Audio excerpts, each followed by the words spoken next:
চাওক disciplinary committee নতুনকৈ গঠন হৈছে আৰু ডিচিপ্লিনাৰী কমিটিখনেও এটা নীতি নিয়মৰ মাজেৰে নিজৰ দায়িত্ব পালন কৰিব। যোৱাকালি জেনেৰেল ছেক্ৰেটাৰী ইনচাৰ্জৰ লগত তিনিজনীয়া কমিটিখনৰ আলোচনা হৈছিল আৰু জেনেৰেল ছেক্ৰেটাৰীয়েও পৰামৰ্শ দিছে একপক্ষীয়ভাৱে যাতে সিদ্ধান্ত নলয়, যিটো আমাৰ অল ইণ্ডিয়া কংগ্ৰেছ কমিটিৰ সংশোধিত কনষ্টিটিউশ্যনত আছে সেই অনুসৰি চৌকজ হ'ব আৰু বিভিন্ন পৰ্যায়ত হ'ব। যিজনৰ বিৰুদ্ধে অভিযোগ আছে তেখেতকো এটা আত্মপক্ষ সমৰ্থনৰ সুযোগ দিব আৰু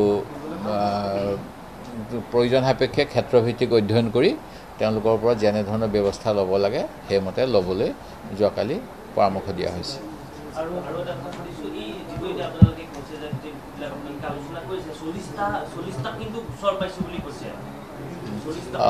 নাই 40টা আৰু বৃদ্ধিও হ'ব পাৰে। এতিয়া যিসকলৰ কমিটি গঠন হোৱাৰ লগে লগে তেখেতসকললৈ বিভিন্ন ব্যক্তিয়ে পঠাইছে কাগজ পত্ৰ আৰু তাৰে সত্যাসত্য থাকিব পাৰে, কিছুমান অসত্যও হ'ব পাৰে। সেই গোটেইখিনি ভালকৈ অধ্যয়ন কৰাৰ পিছত এটা সিদ্ধান্ত ল'ব আৰু বৃদ্ধিও হ'ব পাৰে। সেই গতিকে এতিয়াই ক'ব নোৱাৰি, তেওঁলোকৰ দুখনমান ছিটিং হৈছে, তাৰপিছতহে গম পাম। মই অন্য এটা প্ৰসংগলৈ আহিব বিচাৰিছোঁ। আমাৰ অসম চৰকাৰে গ্ৰেড 3 আৰু গ্ৰেড 4 নিযুক্তি দিব। মুখ্যমন্ত্ৰী মহোদয়ে ডাইৰেক্টৰ হায়াৰ এডুকেশ্যনে PRC নোহোৱা কিছু ব্যক্তিয়ে অসমত যেতিয়া আবেদন কৰিব পাৰিব বুলি শিক্ষা বিভাগৰ পৰা এখন নটিফিকেশ্যন ওলাইছিল, সেই নটিফিকেশ্যনখন কোনে দিলে, কিয় দিলে, এইবিলাক বিভিন্ন বিষয়ত এক্সত তেখেতে পোষ্ট কৰিছিলে। তাৰপিছত এতিয়া দেখা পাইছোঁ যি গ্ৰেড 3 আৰু গ্ৰেড 4ৰ নটিফিকেশ্যনৰ কথা আহিলে তাত কিন্তু মুখ্যমন্ত্ৰীয়ে সেই সময়ত যেনেকৈ কৈছিল যে PRCখনে আমাক প্ৰটেকশ্যন দিব নোৱাৰিলে, আমি কিবা কৰি অসমবাসী লোকেল মানুহক প্ৰটেকশ্যন দিম। কিন্তু এতিয়া জেনেৰেল মানে নলেজ, ইংলিছ আৰু অন্যান্য বিষয়ত তেওঁলোকৰ বুটপত্তি আছে নাই চাই পেলাই নিযুক্তি দিব বুলি কৈছিল।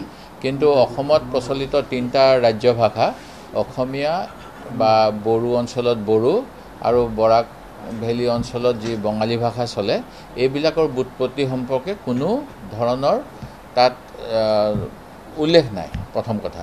দ্বিতীয় কথা, এই 3টা ভাষাত প্ৰশ্নৰ উত্তৰ দিব পৰা উপৰিও হিন্দী ভাষাত দিব পাৰিব বুলি এটা উল্লেখ কৰিছে। হিন্দী ভাষাটো দিয়াৰ ব্যৱস্থা, PRC নোহোৱাৰ ব্যৱস্থা কৰি অসমৰ থলুৱা যিসকল নিবনুৱা তেওঁলোকক বঞ্চিত কৰাৰ এক ব্যৱস্থা কৰা হ'ব নেকি আৰু বহিৰাজ্যৰ নিবনুৱাসকলক সুবিধা দিয়া হ'ব নেকি, এই বিষয়ে মুখ্যমন্ত্ৰীৰ প্ৰতি আমাৰ প্ৰশ্ন।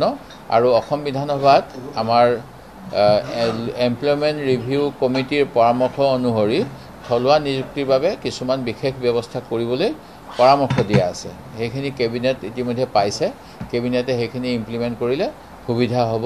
এই কথাখিনি এই প্ৰসংগত কৰিব লগা হ'ল এইকাৰণেই যে আমাৰ শিৱসাগৰৰ ONGCত বহিৰাজ্যৰ কিছু শাৰীৰিকভাৱে বিশেষভাৱে সক্ষম লোকক নিযুক্তি দিয়াৰ এটা ব্যৱস্থা হৈছিল আৰু সেই সময়ত ময়েই এটা এমপ্লয়মেণ্ট ৰিভিউ কমিটিত গোচৰ দি এই বিষয়ত কমিটিক তদন্ত কৰিবলৈ কৈছিলোঁ। তেওঁলোকৰ ভাল পৰামৰ্শ আছিলে, সেইখিনি যদি ইমপ্লিমেণ্ট কৰে তেতিয়াহ'লে মুখ্যমন্ত্ৰী মহোদয়ে কেইদিনমান পূৰ্বে আৰু এটা কথা কৈছিল যে প্ৰয়োজন সাপেক্ষে অসমীয়া ভাষাটো সকলোৱে জানিব লাগিব চৰকাৰী চাকৰিৰ বাবে, তাৰ বাবে আমি আইনী ব্যৱস্থা বিধানসভাত ল'ম। সেই গতিকে এইখিনি ইতিমধ্যে কৰাৰ ব্যৱস্থা কৰা হৈছে, সেইখিনি ৰূপায়ণ কৰিবলৈ মই দাবী জনাইছোঁ। উপনিৰ্বাচনৰ কথা ইতিমধ্যে সভাপতিয়ে ক'লেই 26ৰ কাৰণে আপোনালোকে ইতিমধ্যে সাজু হৈছে, বিভিন্ন ধৰণৰ ৰণকৌশল লৈছে। তাৰ মাজতে আমি পুনৰ সুধিছোঁ কেইগৰাকীমান কংগ্ৰেছী নেতা যে আব্দুল খালেক, মণ্ডল, ভৰত্নৰ ৰিজাইনি দিছিলে, এনেকুৱা ধৰণৰ আছিলে। এতিয়া তেওঁলোকক লৈ কেনেদৰে প্লেনিং কৰি 26লৈ নাই ৰেজিগনেশ্যন দিছিলে আৰু তেওঁলোকৰ ক্ষোভৰ কাৰণে, আৰু এই ক্ষোভ প্ৰশমিত কৰিবলৈ হাইকমাণ্ডে চেষ্টা কৰিছিল। আমাকো 2-এটা ক্ষেত্ৰত কৈছিল যে আপোনালোকেও কথা পাতক তেওঁলোকৰ লগত, যাতে তেওঁলোকে আৰু চূড়ান্ত বিৰোধিতা নকৰে। আৰু সেইমতে খালেক ডাঙৰীয়া দিল্লীলৈ গৈ উইড্ৰ কৰিছিল।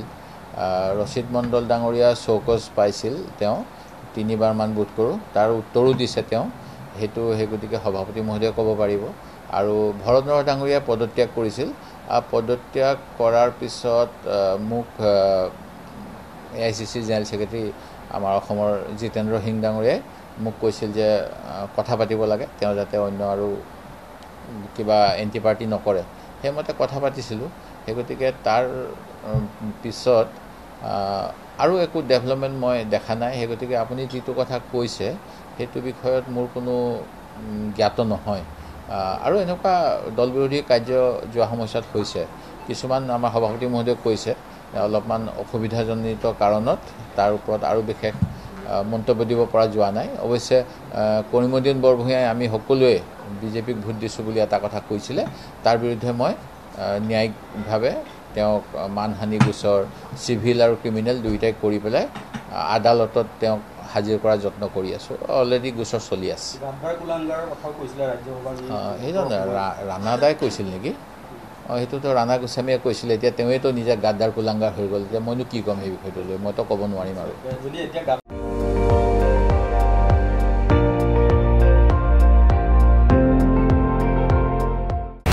আপুনি চাই আছে ND24 সৰ্বশ্ৰেষ্ঠ নহয় সৰ্বোত্তমৰ দৌৰা